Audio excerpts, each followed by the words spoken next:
Today we're going to apply our knowledge of factorizing and solving quadratic equations in order to solve problems that relate to real life applications.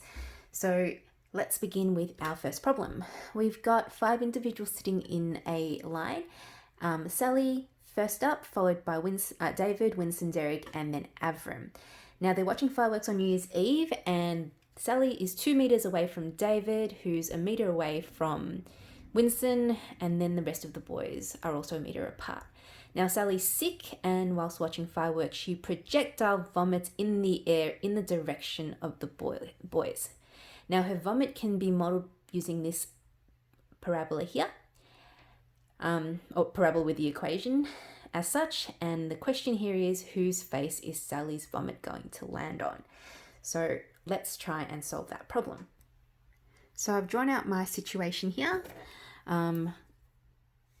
with all my individuals named and the distances labeled, and I've got my formula that outlines Sally's vomit projection. So in order to solve for this problem, we are going to have to factorize this equation here. Now the first step to factorize should always be thinking about whether you can take out a common factor, and in this case there is. The common factor between the 3 terms is -2. So let's just take that out to begin with. So -2 leaves us with x squared minus 12x plus 32 equals to 0.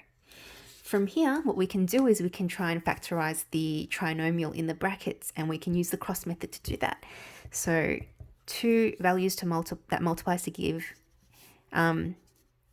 x squared, and then over here we need to find 2 values that multiply to give positive 32 but also add to give -12, and the number that comes into mind would be 8 and 4, not just 8 and 4. It's going to be -8 and -4 because we want them to add to -12 but multiply to give positive 32, and this one would definitely work.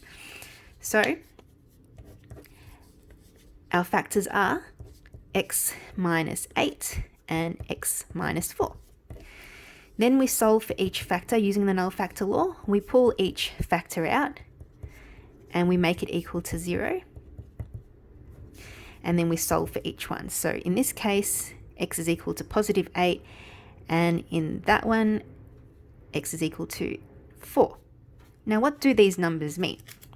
Now this is an upside down parabola, so it goes like this. Now on our Cartesian plane, what's basically happening is that it's going to cut. Oh, this is not drawn to scale, by the way. That's the number 4 and that's the number 8, and it's going to cut the x-axis like this, okay? Which means from Sally's mouth at this position and vomiting in that direction, she's going to actually vomit 4 units away from her. And who is sitting, and who is sitting 4 units away?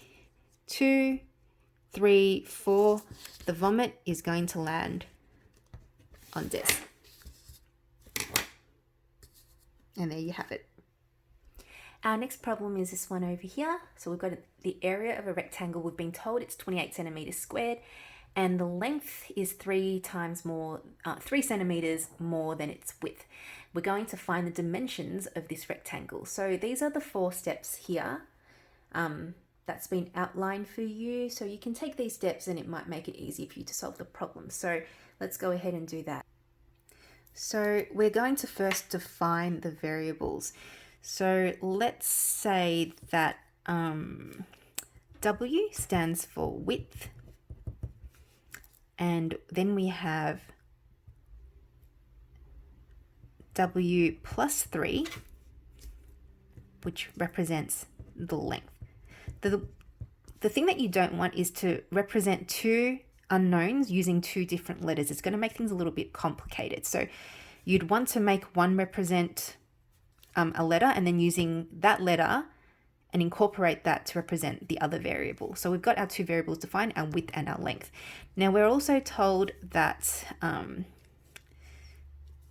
when you multiply the width and the length of a rectangle, you're going to get 28 centimeters.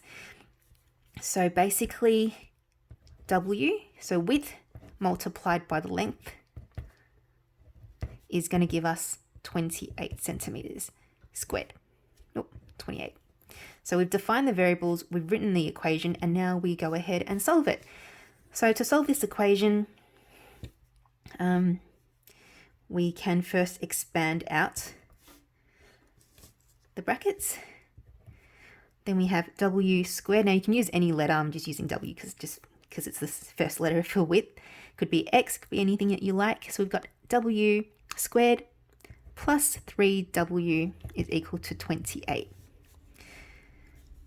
Now, what I'm going to do now is I'm going to subtract both sides by 28, so I get rid of it on that side of the equation.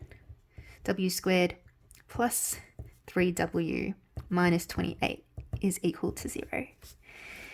And then we're going to try and solve or factorize to solve for this trinomial here. So let's use the cross method. W, and here we want two values that multiply to give negative 28 but add to give 3. I'm thinking of 7 and 4. And I'm going to make that a negative 4. Because 7w minus 4w is going to give me 3w, which is exactly what we want. And they multiply to give negative 28. So we've got our factors, w plus 7 and w minus 4. And if we were to solve it, w is equal to negative 7 and w will equal to positive 4. Now we have two solutions, but only one of them will make sense. Now, w represents the width, so it shouldn't, no measurement would have a negative value. So we know that this can't be a solution, so the width must be 4. So width is equal to 4, and the length, it's width plus 3, so the length must be 3. So therefore, when we're told to write the solution in context, it's making sure you understand what you're solving. So to write the solution in context, you'd say that the width of the rectangle is 4 centimeters and the length is 3 centimeters, and you'd write that in words. All good? Awesome.